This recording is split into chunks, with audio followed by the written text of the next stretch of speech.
السلام عليكم ورحمة الله وبركاته.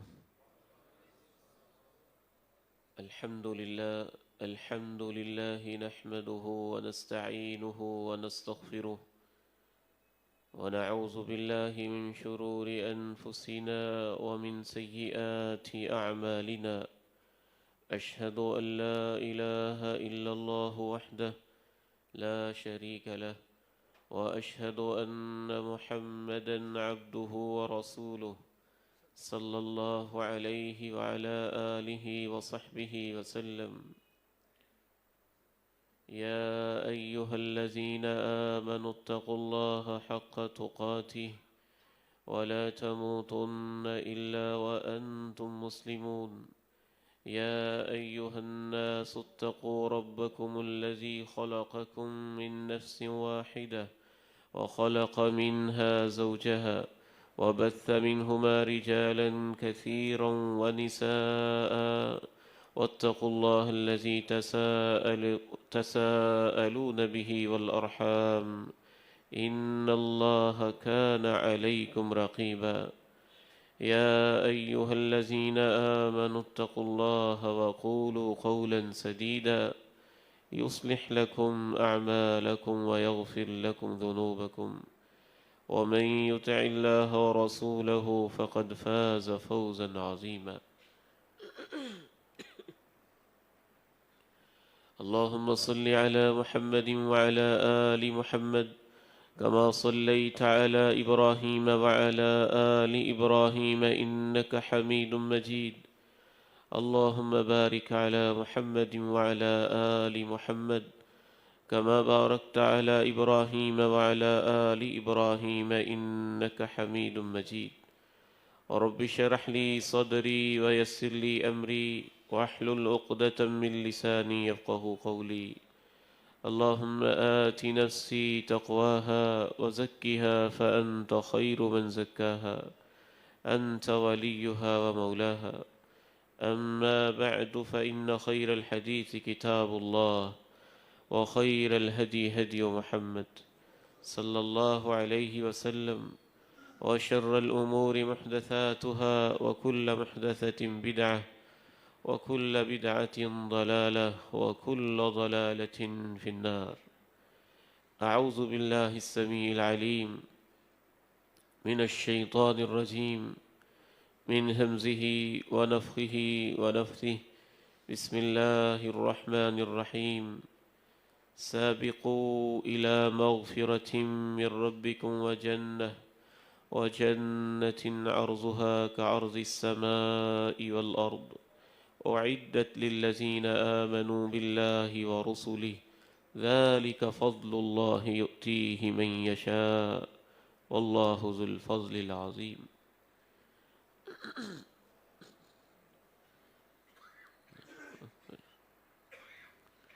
گزشتہ خطبہ جمعۃ المبارک میں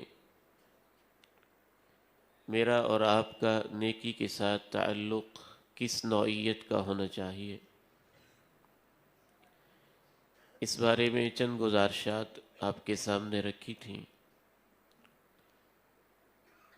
اسی سلسلہ کو آگے بڑھاتے ہوئے گزشتہ جمعہ میں ہم نے سنا کہ نیکی کے ساتھ سب سے پہلا تعلق یہ ہونا چاہیے کہ انسان نیکی کا ارادہ بنائے، عزم کرے، نیکی کے بارے میں سوچتا رہے. میں کیا نیکی کر سکتا ہوں، میں خیر کا کیا کام کر سکتا ہوں، میں بھلائی کا کون سا کام سر انجام دے سکتا ہوں. اللہ کے حوالے سے، توحید کے حوالے سے، رسالت کے حوالے سے، صلہ رحمی کے حوالے سے، امت اسلامیہ کے حوالے سے. دوسرا کام اور تعلق کی دوسری نوعیت یہ ہونی چاہیے کہ جو اللہ کی توفیق سے اس نے نیکی سوچی ہے، اگر اس کے پاس اسباب موجود ہیں، وسائل موجود ہیں، حالات سازگار ہیں، ارادہ بھی پختہ ہے، اللہ اس کو توفیق دے تو صرف سوچتے نہیں رہنا چاہیے، وہ نیکی کر گزرنی چاہیے اور نیکی کرتے ہوئے بھی کوشش یہ ہونی چاہیے کہ سب سے پہلے اس نیکی کی توفیق مجھے مل جائے، جس کو سبقت کہتے ہیں، المسارعہ کہتے ہیں۔ انسانی فطرت ہے، وہ سبقت لے جانے کی کوشش کرتا ہے۔ معصوم سا بچہ وہ بھی کوشش کرتا ہے کہ دوسرے سے آگے بڑھے۔ 5 کلاس سے KG سے لے کے نرسری، MA، PhD کے لیول تک اسٹوڈنٹس کی بھی کوشش ہوتی ہے، ذہین ہر طالب علم کی، کہ میں آگے بڑھوں۔ کرکٹ کے میدانوں میں آپ دیکھیں، کھیل کے میدانوں میں آپ دیکھیں، دنیا کیسے جتن کرتی ہے اور کس طرح سے پوری کی پوری زندگی ون کرنے کے لیے کھیل تماشے کی نظر کر دی جاتی ہے۔ تو یہ تو نیکیوں کا میدان ہے۔ دنیا کمانے کے اندر انسان بنیادی طور پہ اس لیے دنیا نہیں کما رہا ہوتا کہ وہ اس کی ضرورت ہے۔ زیادہ تر لوگ ضرورت سے زیادہ دنیا کماتے ہیں، اور زیادہ تر لوگوں کی کوشش یہ ہوتی ہے تاکہ وہ دوسروں سے برتر اور آگے بڑھتے ہوئے نظر آئے۔ انسان کی ضرورت تو 5 مرلے اور 10 مرلے مکان سے بھی پوری ہو جاتی ہے، اور انسان کی ضرورت تو صبح و شام کے 2 چپاتیوں سے بھی پوری ہو جاتی ہے۔ باقی ساری جو اس کی کوشش ہوتی ہے وہ ون کرنے کی کوشش ہوتی ہے، کمپیٹ کرنے کی کوشش ہوتی ہے، دوسروں سے آگے بڑھنے کی کوشش ہوتی ہے۔ اور اگر دنیا میں یہ کوشش صرف اس لیے کی جائے کہ میں دنیا میں آگے بڑھ جاؤں، تو یہ کوشش اتنی خطرناک ثابت ہوتی ہے کہ یہی کوشش انسانوں کو تباہ کرتی ہے۔ دیکھیے، میں یہ نہیں کہہ رہا کہ دنیا کمائی نہ جائے، ویژن بھی کوئی نہ ہو، مقصد بھی کوئی نہ ہو، اعلیٰ ہدف بھی سامنے کوئی نہ ہو، صرف دنیا ہی کمانا اس کا مقصد ہو، جینا، کھانا، پینا، عیاشی کرنا، بنگلے بنانا، اور صرف یہی اس کا مقصد ہو۔ جب صرف اس مقصد کے لیے دنیا میں دوڑ لگائی جائے گی تو کسی کو ملے گی، کسی کو نہیں ملے گی، اور جس کو زیادہ دنیا مل جائے گی دوسرے اس سے حسد کریں گے۔ جب حسد کریں گے اور پھر بھی دنیا نہیں ملے گی تو اسی وجہ سے ان کے اندر بغض بھی پیدا ہوگا، اسی بنیاد پہ ان کے اندر نفرت بھی پیدا ہوگی۔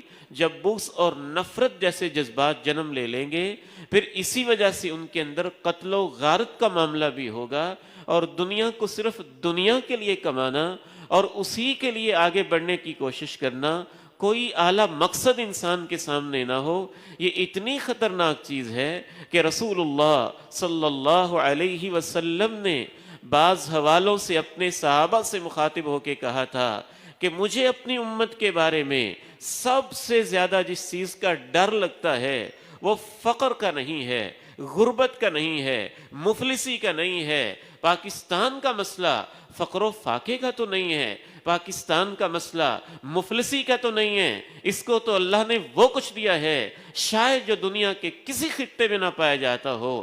ہمارا بھی اصل مسئلہ، حکمرانوں کا اصل مسئلہ، برادریوں کی لڑائیوں کا اصل مسئلہ یہی دنیا پرستی ہے، دنیا کو صرف دنیا کے لیے کمانا۔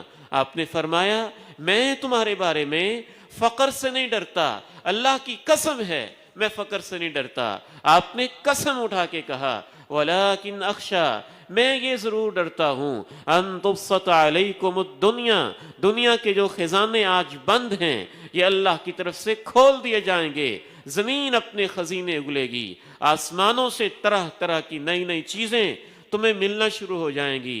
فَتَنَافَسُوهَا كَمَا تَنَافَسُوهَا، جیسے پہلے لوگوں نے پھر دنیا ہی کے لیے ریجھنا شروع کر دیا تھا، مجھے اپنی امت سے ڈر لگتا ہے کہ یہ دنیا میں ویسے مقابلے لگائے گی۔ فَتُهْلِكَهُمْ كَمَا أَهْلَكَتْهُمْ، جیسے پہلی قومیں اس وجہ سے تباہ ہو گئی تھیں، پھر مجھے ڈر ہے کہ میری امت بھی اس وجہ سے تباہ ہوگی۔ اللہ کے نبی علیہ السلام کی باتیں کسی عام شخص کی نہیں ہیں۔ کسی عام انسان کی نہیں ہے. میں تو اللہ کے گھر میں کھڑے ہو کے اور منبر رسول کے اس ذمہ دارانہ منصب پہ کھڑے ہو کے کہتا ہوں، فقر و فاقہ ہو، انسانوں کے اندر ایمان ہو، اخوت ہو، آخرت پہ یقین ہو، اللہ کی خاطر محبت ہو، تو ان کو غربت میں بھی جینے کا مزہ آتا ہے. اور اگر دولت کی فراوانی ہو، ہر طرح کا سامان وافر موجود ہو، لیکن ذہن کے اوپر دنیا کا بت سوار ہو اور دل کے اندر دنیا کے صنم تراش تراش کے رکھے ہوں، دنیا ہی کے لیے جینا اور مرنا انسان جانتا ہو، تو پھر وہی ہوتا ہے جو آج پوری دنیا میں ہو رہا ہے. آپ کیا سمجھتے ہیں کہ فلسطین کے مظلوم بچوں کو جو مارا جا رہا ہے اور قتل کیا جا رہا ہے، ننھی منی کلیوں کو، اور بھی اس کے پیچھے وجوہات ہوں گی، لیکن اس کی سب سے اہم اور بنیادی ترین وجہ یہودیوں کا وہ سرمایہ دارانہ نظام ہے، اور بین الاقوامی سطح پہ امریکہ کا وہ بننے والا بلاک ہے، جس میں وہ یہ خطرہ محسوس کرتا ہے کہ چائنا کا اکنامیکل بلاک اگر مجھ سے آگے نکل گیا تو میں دنیا میں پیچھے رہ جاؤں گا، اور اس اکنامیکل کاریڈور کو بنانے کے لیے اور سمندری راستوں سے اس کی سرحدیں دنیا کے قریب ترین لانے کے لیے دنیا کا بدمعاش ترین انسان اسرائیلی ٹولے کے ساتھ مل کے اپنے راستے کو صاف کرنے کے لیے قتل و غارت کا بازار گرم کیے ہوئے ہیں. کہیں جنگیں ہو رہی ہیں صرف تیل کے اوپر، کہیں جنگیں ہو رہی ہیں معدنیات کے اوپر، منرلز کے اوپر، کہیں جنگیں ہو رہی ہیں قدرتی وسائل پہ قبضے کی وجہ سے، کہیں جنگیں ہو رہی ہیں کسی معاشی مفاد کی وجہ سے، کہیں جنگیں ہو رہی ہیں کسی معاشی مفاد کی وجہ سے. یہ عام انسان کی بات نہیں ہے، اللہ کے پیغمبر کی کہی ہوئی بات ہے. آپ نے فرمایا مجھے ڈر اپنی امت کے بارے میں یہ ہے کہ دنیا ان کے اوپر کھول دی جائے گی، اور پھر یہ دنیا ہی کے ہو کے رہ جائیں گے، پھر یہ ان کو ویسے ہی مار ڈالے گی جیسے پہلی امتوں کو مار ڈالا تھا. انسان نے تو دنیا کی خاطر وہ تباہی مچائی ہے، اور صرف ریاستی سطح کے اوپر نہیں، خاندانی سطح کے اوپر بھی وہ تباہی مچتی ہے کہ دنیا کے چند ٹکوں کی خاطر آج مغربی دنیا 70 سال کے اپنے بوڑھے باپ کو اولڈ ہاؤس میں کیوں داخل کرواتی ہے؟ وہ در در کی ٹھوکریں کیوں کھاتے ہیں؟ کیا غربت ہوتی ہے؟ پیسہ نہیں ہوتا ہے؟ اپنے والدین پہ پیسہ لگا نہیں سکتے ہیں؟ آپ کے لاہور شہر کے اندر جو اولڈ ہاؤس بنا ہوا ہے، کبھی وہاں جینے والے 70 سالہ 60 سالہ 80 سالہ بزرگوں سے، ماؤں سے پوچھو، زیادہ تر ان کا تعلق امیر گھرانوں سے ہے. بس ان کی اولاد دنیا میں کچھ ایسی مست ہوئی ہے کہ اب ان کے پاس اپنے والدین کو دینے کے لیے بھی وقت نہیں ہے. ایک بہن نے بہت خوبصورت بات لکھی، رہ رہ کے یاد آ رہی ہے، میں بچپن میں تھا، میں بچپن میں تھی. وہ لکھتی ہے کبھی کبھی اچانک سے آنکھ کھل جاتی تھی، میں روتا، ماں کے پاس چلا جاتا، ماں پیار سے پوچھتی بیٹا کیا بات ہے؟ کہتا ماں جی نیند نہیں آ رہی ہے. وہ اپنی نیند کو قربان کرتی، پیار سے سر پہ ہاتھ پھیرتی، اپنے سینے کے ساتھ چمٹا لیتی، پیشانی پہ بوسہ دیتی. بچہ اس محبت کا ایک فطری طور پہ بھوکا ہوتا، اس کو وہ گہری نیند آتی کہ دنیا کی ہر چیز اس کو بھول جاتی. اصل میں اس بچے کو پیار چاہیے تھا، ماں کا لمس چاہیے تھا، ماں کی ممتا چاہیے تھی، اس کے بوسے چاہیے تھے، جس وجہ سے اس کو نیند نہیں آ رہی ہے.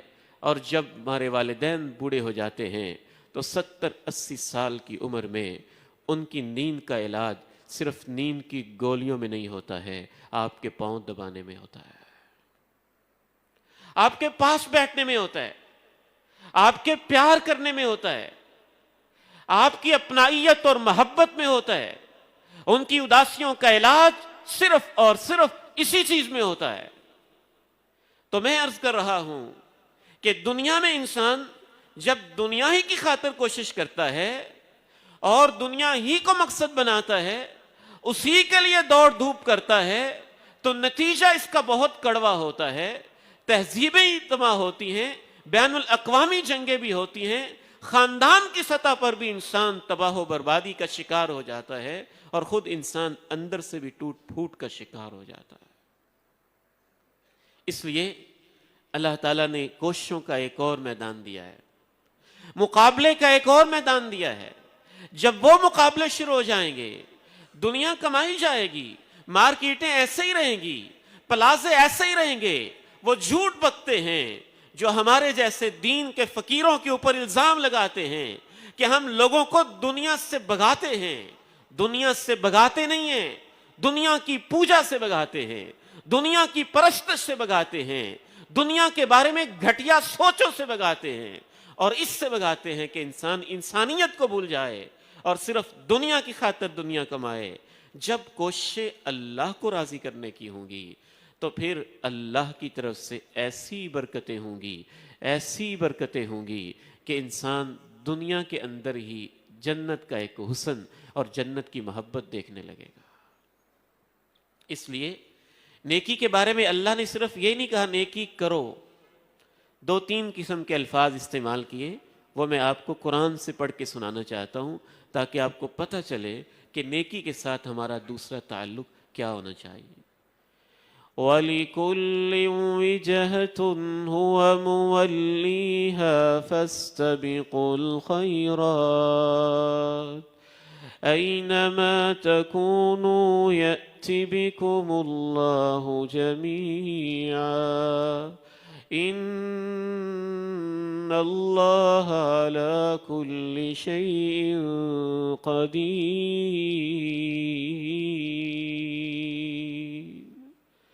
ہر ایک کا ایک قبلہ ہے جس طرف وہ منہ کیے ہوئے ہے۔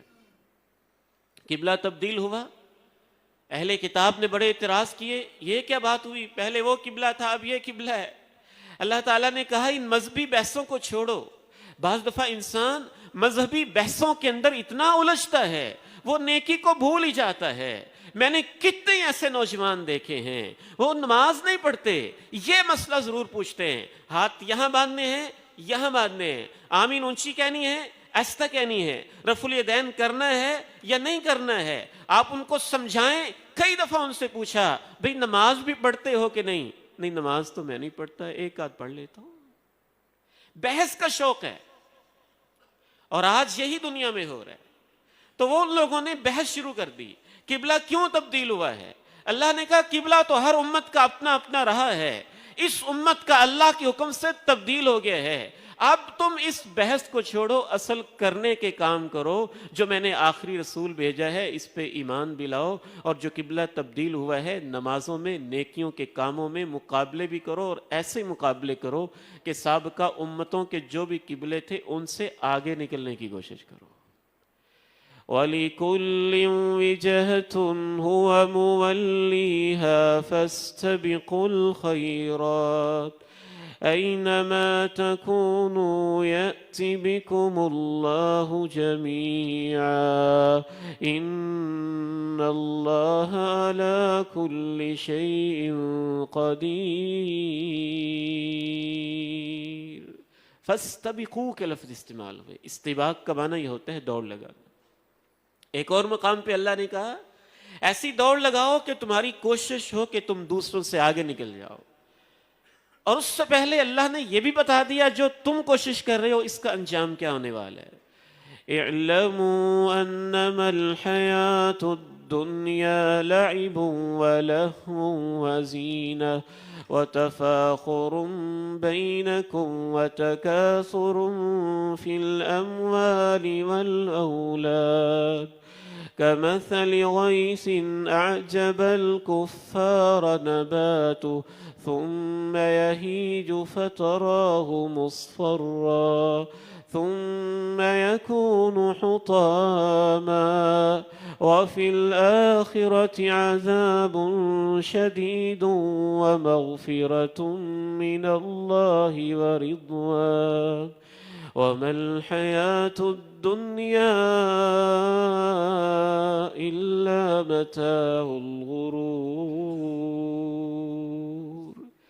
دنیا کی زندگی تمہاری کھیل ہے، تماشا ہے، زینت ہے، ایک دوسرے سے مال میں اولاد میں آگے بڑھنے کی کوشش ہے، ایک دوسرے کے اوپر فخر کرنے کا نام ہے، ایک ایسی فصل کی طرح جس کو بویا گیا، کمپل نکلی، لہلہانے لگی، پھر وہ چورا چورا ہو گئی، ایسے ہی تمہاری زندگی ختم ہوگی، آخرت میں یا سخت پکڑ ہوگی یا اللہ کی طرف سے مغفرت ہوگی، اور یہ دنیا کی زندگی ایک دھوکے کے سوا تو کچھ بھی تمہارے ہاتھ نہیں آئے گا۔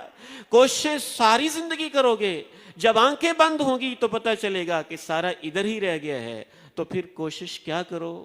آگے اللہ نے بتایا اسی سورہ الحدید میں، سابقوا إلى مغفرة من ربكم وجنة سابقوا إلى مغفرة من ربكم وجنة عرضها كعرض السماء والأرض أعدت للذين آمنوا بالله ورسله ذلك فضل الله يؤتيه من يشاء والله ذو الفضل العظيم سابقوا إلى مغفرة سابقوا الى مغفرہ، دوڑ لگا دو، یہ باب مفاعلہ ہے، اس میں مشارکت کا مفہوم ہوتا ہے، اور مشارکت بھی ایسی ہوتی ہے کہ جس میں آپ ایک دوسرے سے بڑھ کے دوڑ لگا رہے ہو۔ سابقوا الى مغفرۃ من ربکم، دوڑ لگا دو، مقابلے لگا دو اللہ کی معافی لینے کے لیے اور وہ جنت لینے کے لیے جس کی چوڑائی آسمان و زمین کے برابر ہے، اور وہ بالکل تیار ہیں ان لوگوں کے لیے جو ایمان لا چکے ہیں اللہ پہ اور اس کے رسولوں پہ۔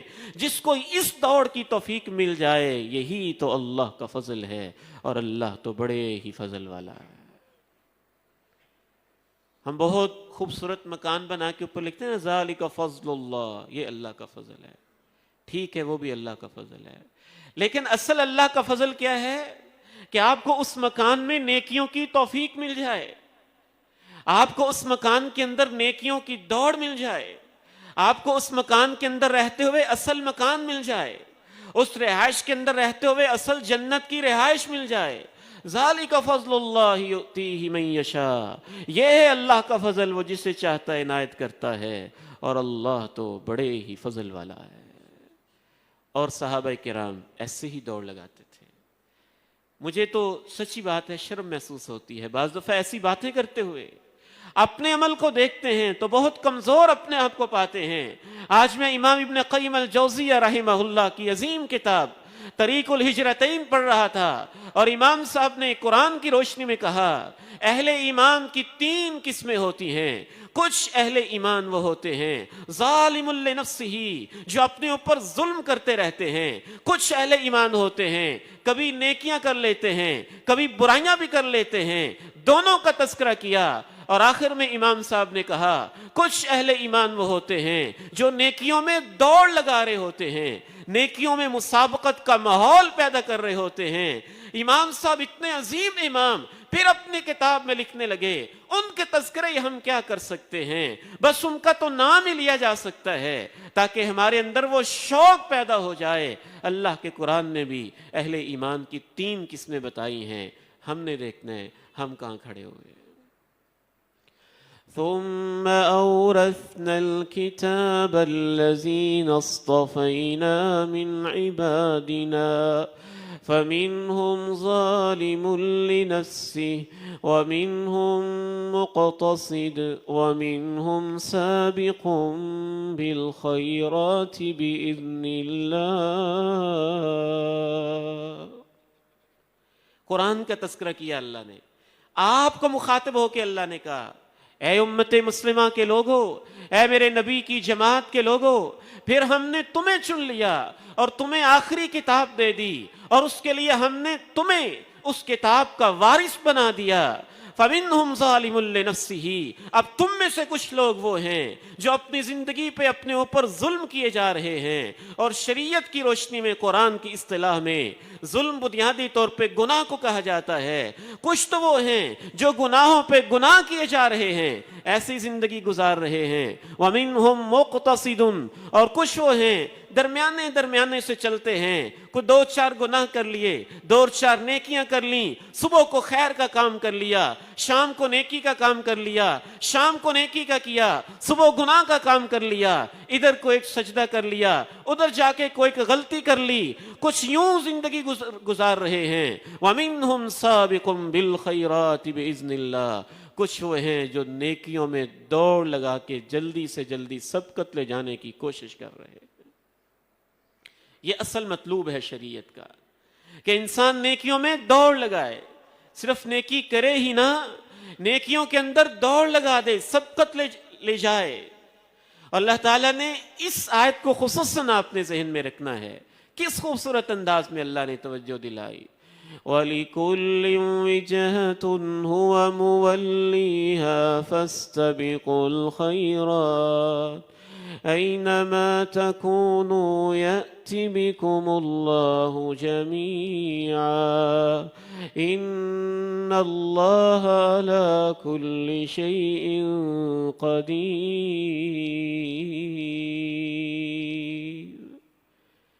ہر ایک کا رخ ہے جس طرف وہ جا رہا ہے، تم نیکیوں میں دوڑ لگا دو، اور دوڑ لگاؤ گے کتنی؟ اگر تم نیکیوں کی دوڑ نہیں بھی لگاؤ گے، دنیا کی دوڑ لگاؤ گے، کہاں تک لگاؤ گے؟ سوال یہ ہے، کتنی لگا لو گے؟ کہاں تک پہنچ جاؤ گے؟ پھر اس کا انجام کیا ہوگا؟ پھر اس کا رزلٹ کیا ہوگا؟ پھر بھگتنا کیا پڑے گا؟ پھر ہاتھ کیا آئے گا؟ اس لیے ساتھ ہی اللہ نے کہہ دیا، نیکیوں کی دوڑ لگاؤ، اور یاد رکھو اگر تم نیکیوں کی دوڑ لگاؤ یا نہ لگاؤ، اینما تکونوا یأتی بکم اللہ جمیعا ان اللہ علی کل شیء قدیر۔ جس میدان میں بھی تم کھڑے رہو، آنا تو تم نے اللہ کے پاس ہی ہے، اور اللہ ہر چیز پہ قادر ہے، پوری طرح قادر ہے۔ قدرت تو اس کے پاس ہے، اختیار تو اس کا ہے۔ امام ابن قیم رحمہ اللہ نے لکھا کہ اللہ رب العزت نے ہر انسان کے 2 گھر بنائے ہیں، ایک گھر جنت میں ہے، ایک گھر جہنم میں ہے۔ اوورآل اللہ نے 2 ہی گھر بنائے ہیں، ایک جنت ہے، ایک جہنم ہے۔ ایک وہ مستقل گھر 2 ہی ہیں، یا جنت میں ہے یا جہنم میں ہے۔ ایک تیسرا گھر اللہ نے عارضی بنایا ہے۔ اس کی مثال ایسے ہی ہے جیسے یہ ایک سٹیشن ہوتا ہے، بس سٹاپ ہوتا ہے، یا ایک سمندر کی بندرگاہ ہوتی ہے جہاں سے لنگر انداز ہونا ہے، اس گھر تک پہنچنے کے لیے سامان لینا ہے۔ اب ہر مرحلہ جو ہے انسان اس گھر تک پہنچنے کے لیے طے کر رہا ہے۔ گھر 2 ہی ہیں، یا جنت ہے یا جہنم ہے۔ روزانہ ہی انسان سفر کر رہا ہے، اور اس سفر کو روکنا انسان کے اختیار میں نہیں ہے۔ دن رات کے 24 گھنٹے گزرتے ہیں تو ایک سٹیشن گزرتا ہے، اگلا دن آتا ہے تو اگلا سٹیشن آ جاتا ہے، جوانی آتی ہے ایک اور سٹیشن ختم ہو جاتا ہے، بڑھاپا آتا ہے ایک اور سٹیشن آ جاتا ہے، اور ہم اس دنیا کے اندر ان دونوں گھروں میں سے ساتھ ساتھ سامان لے رہے ہوتے ہیں۔ یہ تمہاری مرضی ہے، یہاں سے جنت کا سامان زیادہ لے کے جاتے ہو یا جہنم کا سامان زیادہ لے کے جاتے ہو۔ سامان تو آپ لے رہے ہیں، اور وقت تو گزر ہی رہا ہے، زندگی تو بیت ہی رہی ہے۔ یہ آپ پر انحصار ہے کہ ساری توجہ زیادہ سے زیادہ آپ کی کس طرف ہے۔ رسول اللہ صلی اللہ علیہ وسلم نے صحابہ کرام کی ایسی ہی تربیت کی تھی، بلکہ بعض روایات سے معلوم ہوتا ہے، علماء تزکیہ نے لکھا دوڑ لگانے کی بھی کئی ایک وجوہات ہیں۔ اس لیے بھی دوڑ لگانی چاہیے کہ آج آپ کے پاس نیکی کی توفیق بھی ہے، اسباب بھی ہیں، سوچ بھی ہے، ممکن ہے کل کو وہ آپ کی سوچ ہی ختم ہو جائے۔ اس لیے بھی دوڑ لگانی چاہیے۔ آج آپ کے پاس پیسہ ہے، دولت ہے، کل کو نہ رہے۔ اس لیے بھی دوڑ لگانی چاہیے. آج حالات سازگار ہیں، کل تبدیل ہو جائیں، اس لیے بھی دوڑ لگانی چاہیے. آج جوانی ہے اور کل کو بڑھاپا طاری ہو جائے اور آپ وہ نیکیاں جو سوچتے تھے اب سوچتے ہی رہ جائیں اور کر ہی نہ سکے. والد گرامی رحمہ اللہ جہاں لیٹے اللہ ان کی قبر کو جنت کا باغیچہ بنا دے. فرمایا کرتے تھے بیٹا جو کچھ ہو سکتا ہے کر لو، جیسے جیسے وقت گزرتا چلا جائے گا مصروفیتیں اور پریشانیاں بڑھتی چلی جائیں گی. یہ نہ سوچنا بڑا ہو کے کروں گا، یہ نہ سوچنا بڑھاپے میں کروں گا، یہ نہ سوچنا دیر بعد کروں گا. نیکیوں کو پینڈنگ نہیں کرنا ہے، ان کو جلدی کرنے کی کوشش کرنی ہے، ان میں سبقت لے جانی ہے، ان میں دوڑ لگانی ہے.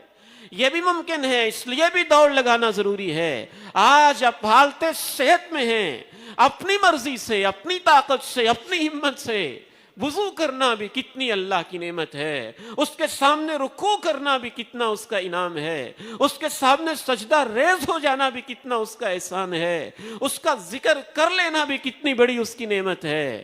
کتنے ہی ایسے لوگ ہیں کہ ان کے لیے خود کھڑے ہو کے نماز پڑھنا بھی ایک خواب بن چکا ہے.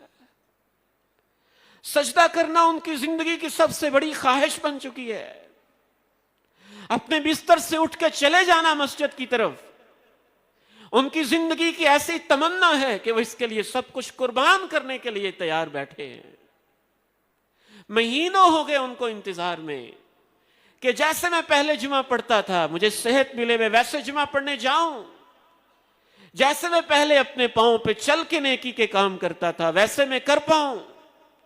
اس لیے بھی نیکیوں میں دوڑ لگانی چاہیے کہ خود انسان کے حالات کے بدلنے کا پتہ نہیں چلتا ہے اور خود دنیا کے حالات کے بدلنے کا بھی پتہ نہیں چلتا. فتنے ایسے آتے ہیں، حالات ایسے بدلتے ہیں ملکی، بین الاقوامی، عالمی، کہ انسان رسول اللہ صلی اللہ علیہ وسلم نے جیسے ارشاد فرمایا کہ ایک ایسا وقت بھی آئے گا اس کے آنے سے پہلے پہلے نیکیاں کر لو. بادروا بالاعمال فتنا، جلدی جلدی نیکیاں کر لو. ایسے فتنے آنے والے ہیں قطع اللیل المظلم، اندھیری رات کے ٹکڑوں کی طرح تمہارے اوپر چھا جائیں گے. یصبح الرجل فیہا مؤمنا ویمسی کافرا، صبح انسان مومن ہوگا اور شام کو کافر اور بے ایمان ہو چکا ہوگا.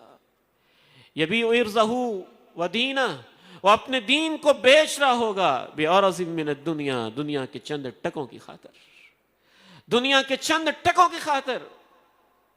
وہ عورت بھی ایک پاکستان کی بد نصیب اور بدبخت عورت تھی جس نے باقاعدہ طور پہ اسرائیل کے حق میں مظاہرے کیے، مظاہروں کے اندر حصہ لیا اور اس نے کہا کہ فلسطینیوں کو ختم کر دیا جائے.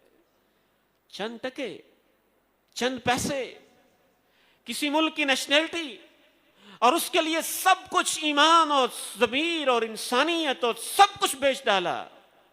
اس لیے بھی نیکیوں میں جلدی کرنی چاہیے کہ فتنوں کا کچھ پتہ نہیں ہوتا ہے، کب کیا کیسے کیسے فتنے رونما ہو جائیں. اس لیے بھی جلدی کرنی چاہیے کہ موت کا کچھ پتہ نہیں ہوتا ہے. اور انسان جو اس نے نیکیاں سوچی ہوں وہی خواب لے کے چلا جائے. اس لیے رسول اللہ صلی اللہ علیہ وسلم نے یہ بھی ارشاد فرمایا سب سے افضل صدقہ اس شخص کا ہوتا ہے جو اس حالت میں صدقہ کرتا ہے تأمل الغنا وتخشى الفقر، جب اسے امید ہوتی ہے کہ اتنے پیسے میں انویسٹ کروں گا بزنس میں تو مجھے اتنا اور مل جائے گا، اور اس سے یہ خطرہ بھی ہوتا ہے میں بزنس سے اتنے نکالوں گا تو اتنا مجھے نقصان ہو جائے گا. فرمایا وہ سب سے افضل صدقہ ہوتا ہے. اور اس شخص کا صدقہ کوئی صدقہ نہیں ہوتا ہے کہ جب موت سامنے آئے تو کہتا ہے فلاں کو اتنے دے دینا، فلاں کو اتنے دے دینا، فلاں کو اتنے دے دینا. آپ نے فرمایا اب تو وہ اس کا ہے ہی نہیں، وقت کان لفلاں، وہ تو اس کے وارثوں کا ہو چکا ہے. وہ تو موت کو اپنی آنکھوں سے دیکھ رہا ہے اور اس کا اگلا جہان شروع ہو رہا ہے، اب یہ اس کا نہیں ہے. رسول اللہ صلی اللہ علیہ وسلم نے صحابہ کی ایسے ہی تربیت کی تھی. خود انبیاء کرام کا بھی یہی معمول تھا, اللہ کے پیارے نبی علیہ السلام کا بھی یہی معمول تھا. رسول اللہ صلی اللہ علیہ وسلم تشریف لاتے ہیں, عصر کی نماز کا وقت ہے, وہ کیسا منظر ہوگا, اذان ہو چکی, جماعت کے لیے صفیں بن چکی, صحابہ صفوں میں کھڑے ہوئے, اللہ کے پیارے نبی علیہ السلام نے نماز پڑھائی, مجھے اس وقت ایگزیکٹ یاد نہیں آ رہا, یا ابھی نماز سے فارغ ہوئے اور جلدی سے اپنے گھر کی طرف تمام صفوں کو چیرتے ہوئے چلے گئے. لیکن حدیث کا منظر یہ بتاتا ہے کہ ایسے گئے کہ صحابہ سوچنے لگ گئے کہ کیا پریشانی ہوئی ہے. یہ بھی الفاظ ہیں حدیث کے, یتخطی رقاب الناس. اللہ کے نبی علیہ السلام کا یہ معمول نہیں تھا کہ لوگوں کی گردنوں کے اوپر سے گزر رہے ہوں اور پھلانگ کے گزر رہے ہوں. اس حدیث میں ہے قام مسرعا, بہت ہی جلدی سے آپ گئے, لوگوں کی گردنوں کو یوں پھلانگتے ہوئے جلدی سے بھاگ کے چلے گئے. صحابہ کرام نے اس منظر کو دیکھا. اللہ کے پیارے نبی کچھ دیر کے بعد تشریف لائے اپنے گھر سے, تو صحابہ کے چہروں کو آپ نے پہچان لیا کہ یہ سوچ میں ہے کہ مجھے اتنی جلدی کس بات کی تھی. فرمایا مجھے اتنی جلدی اس بات کی تھی کہ میرے گھر میں سونے کی ایک ڈلی پڑی ہوئی تھی, میں نے کہا کہیں یہ مجھے اللہ کی راہ میں روک نہ دے اور میں اس کو تقسیم کر کے آ گیا ہوں. فلاں کو اتنا, فلاں کو اتنا, فلاں کو اتنا, ایسے ایسے اس کو تقسیم کر دینا. رسول اللہ صلی اللہ علیہ وسلم نے صحابہ کی بھی ایسے ہی تربیت کی. فرمایا میری امت سے 70,000 لوگ بغیر حساب کے جنت میں چلے جائیں گے. اب دیکھیں بعض دفعہ تھوڑی سی تاخیر سے کتنا فرق پڑتا ہے. ایک صحابی جلدی سے کھڑا ہو گیا, کہنے لگے اللہ کے پیارے نبی علیہ السلام دعا کر دیجئے اللہ مجھے ان میں شامل فرما دے. کہا اوکاشا تو ان میں شامل ہو گیا ہے. ابھی وہ صحابی کھڑا ہوا ہے اور دوسرا کھڑا ہو گیا. اس نے کہا اللہ کے پیارے نبی علیہ السلام میرے لیے بھی دعا کر دیجئے. آپ نے فرمایا سبقک بہا اوکاشا, جو سبقت لے گیا ہے وہ شامل ہو گیا ہے بس. تو سبقت ایک معنی رکھتی ہے, پہل کرنا ایک معنی رکھتا ہے.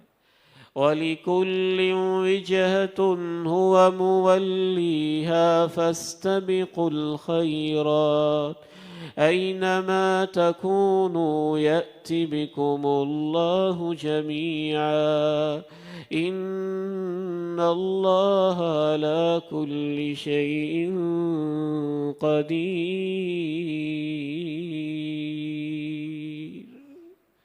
تو نیکی کے ساتھ میرا اور آپ کا دوسرا تعلق یہ ہونا چاہیے کہ نیکی میں انسان کو سوچ میں نہیں پڑے رہنا چاہیے, سبقت لے جانی چاہیے, پہل کرنی چاہیے, کوشش کرنی چاہیے.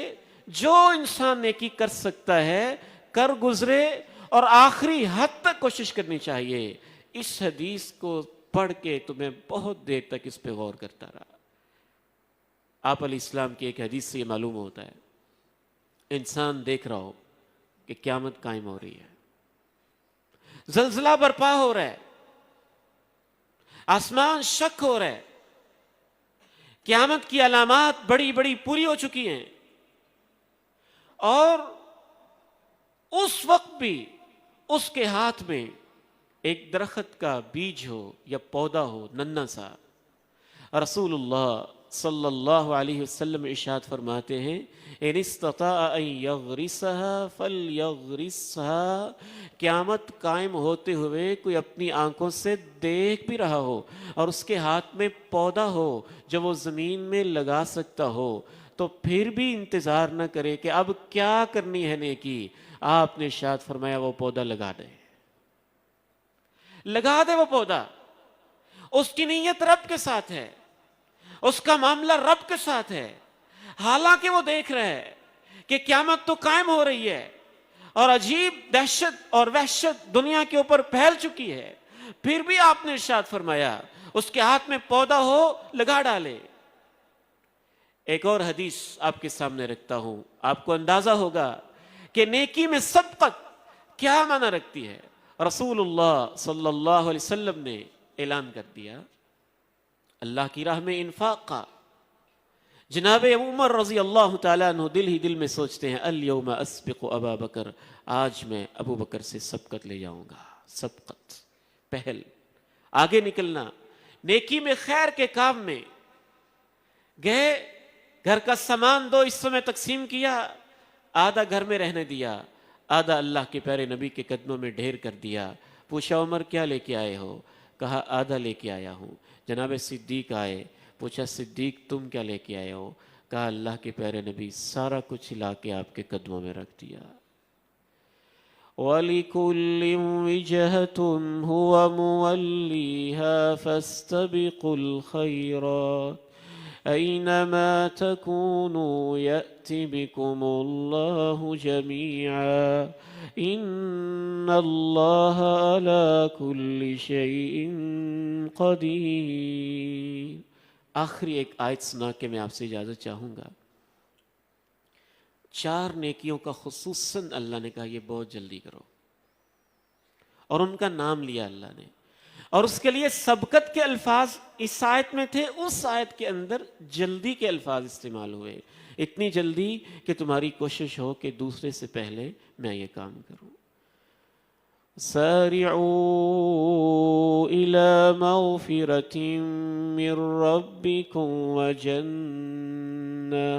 وجنة عرضها السماوات والأرض أعدت للمتقين الذين ينفقون في السراء والضراء والكاظمين الغيظ والعافين عن الناس والله يحب المحسنين والذين إذا فعلوا فاحشة أو ظلموا أنفسهم ذكروا الله فاستغفروا لذنوبهم ومن يغفر الذنوب إلا الله ولم يصروا على ما فعلوا وهم يعلمون.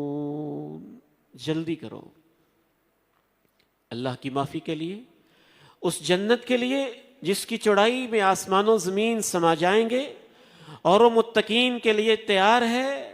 پھر اللہ نے ان کی صفات بیان کی جن کا خلاصہ یہ ہے کہ 4 چیزوں میں جلدی کرو. ينفقون فی السراء والضراء، خوشحالی اور تنگ دستی میں اللہ کی راہ میں خرچ کرنے کے اندر جلدی کرو. والکاظمین الغیظ، کسی پہ غصہ آیا ہوا ہے اور آپ دل ہی دل میں غصہ لیے پھرتے ہیں اور دل ہی دل میں منصوبے بنائے پھرتے ہیں، میں ایسے انتقام لوں گا، میں ایسے بدلہ لوں گا، میں ایسے بدلہ لوں گا. جلدی کوشش کر کے اس غصے کو پی جاؤ. اگر تم غصے کو نہیں پیو گے تو تاریخ یہ بتاتی ہے، حالات یہ بتاتے ہیں، انجام بہت خطرناک ہوگا. میں نے ایک ایسے شخص کو بھی دیکھا، اس نے اپنی بیٹی کی کسی شکایت کے اوپر بغیر تحقیق کے غصے کے اندر فوری طور پہ جا کے اپنے داماد کے اوپر گولیوں کی بچھاڑ کر دی، گریبان سے کھینچ کے اس کو گھسیٹا اور اس کو مار ڈالا. خود جیل میں ہے، بیٹی بیوہ ہے، نواسے یتیم ہیں اور داماد قبروں میں ہے. غصہ جلدی پی جاؤ، اس کو سنبھال کے نہ رکھو. میری اہلیہ نے میرے ساتھ یہ کیا، میں اس کے ساتھ یہ کروں گا. بیوی نے یہ کیا، میں یہ کروں گا. بھائی نے یہ کیا، میں یہ کروں گا. بہن نے یہ کیا، میں یہ کروں گا. فلاں کزن نے یہ کیا، میں یہ کروں گا. میرے پارٹنر نے یہ کیا، میں یہ کروں گا. نہیں، یہ سنبھالنے کے لیے نہیں ہے. جلدی سے پی جاؤ. جتنی جلدی پیو گے اتنی جلدی زخم مندمل ہو جائیں گے. جتنا اس کو سنبھال کے رکھو گے اتنا ہی گہرا ہوتا جائے گا، اور شیطان تمہیں ایک بال کی طرح کک لگاتا جائے گا اور غلط راہوں پہ چلاتا چلا جائے گا. تیسری بات اللہ نے کہی والعافین عن الناس، معاف کرنے میں جلدی کر دو. جلدی کر دو معاف کرنے میں. کہیں ایسا نہ ہو کہ سوچتے سوچتے ہی موت کے منہ میں جا بیٹھو، پھر کہو فلاں میرے بیٹے کو بلاؤ، فلاں بیٹی کو بلاؤ، فلاں دوست کو بلاؤ، میں نے اس سے معافی مانگنی ہے. معاف کرنے میں جلدی کرو. اور چوتھی چیز جو اللہ تعالیٰ نے قرآن مجید کے اندر خصوصی طور پہ اس موقع پہ بیان کی ہے، گناہ کو چھوڑنے میں جلدی کرو۔ گناہ دامن سے الجھا ہوا ہے، جلدی جان چھڑا لو۔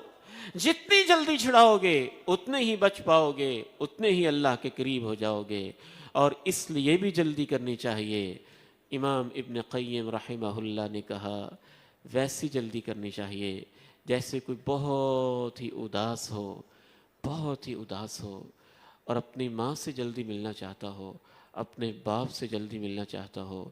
اہل ایمان کو تو اتنی جلدی کرنی چاہیے کہ جلدی جلدی ہم آخر جا بھی تو رب کے پاس ہی رہے ہیں نا،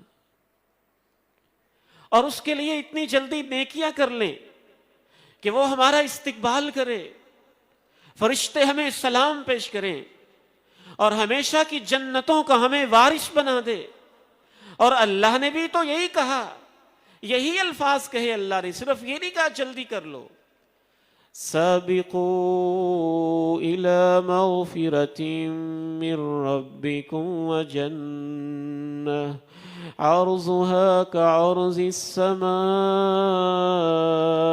والأرض أعدت للذين آمنوا بالله ورسله۔ جلدی کر لو، تم ہی لیٹ ہو رہے ہو۔ اس آیت کے اندر تو مجھے ایسے الفاظ لگتے ہیں اللہ کے جو جھنجھوڑ دیتے ہیں، جیسے اللہ کہہ رہے ہو جلدی کر لو، تم ہی لیٹ ہو رہے ہو، میں تو تمہارے انتظار میں ہوں، کب آؤ اور میں تمہیں معاف کر دوں۔ جلدی کرو، تم ہی پیچھے ہو، میں تو انتظار میں ہوں کہ کب تم میرے ساتھ کوئی نیکی والا معاملہ، خیر والا معاملہ کرو اور میں تمہیں اس جنت کا وارث بنا دوں جس کی چوڑائی میں آسمان و زمین سمٹ جائیں گے۔ اللہ سے دعا ہے مجھے اور آپ کو عمل کی توفیق نصیب فرمائے۔ وآخر دعوانا ان الحمد للہ رب العالمین۔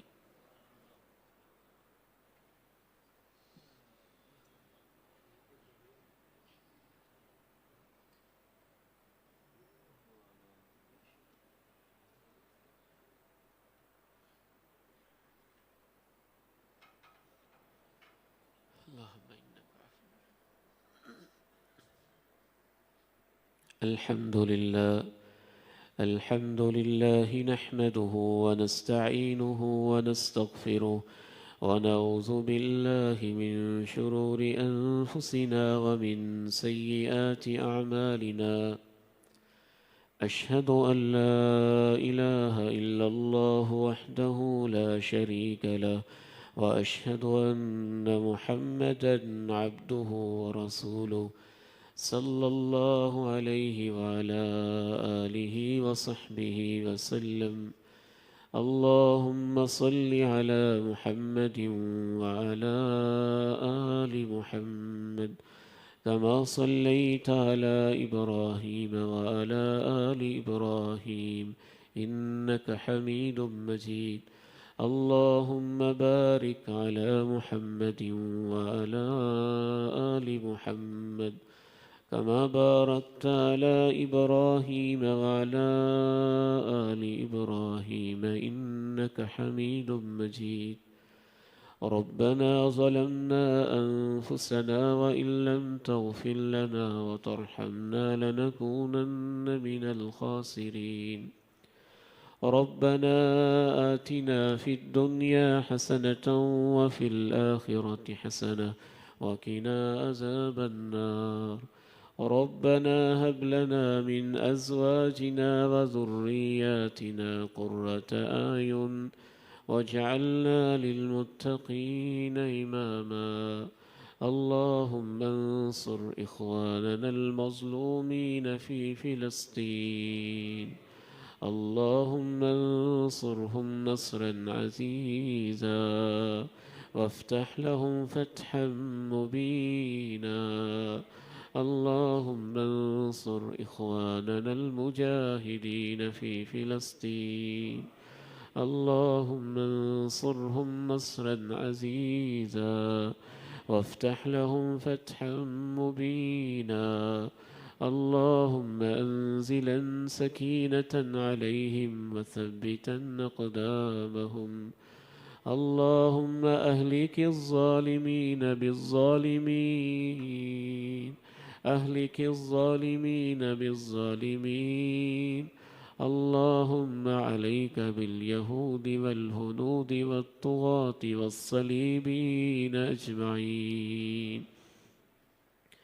اللهم إنهم قد ظلمونا، سفكوا دماءنا ونهبوا أموالنا وأراضينا وقتلوا نساءنا وأطفالنا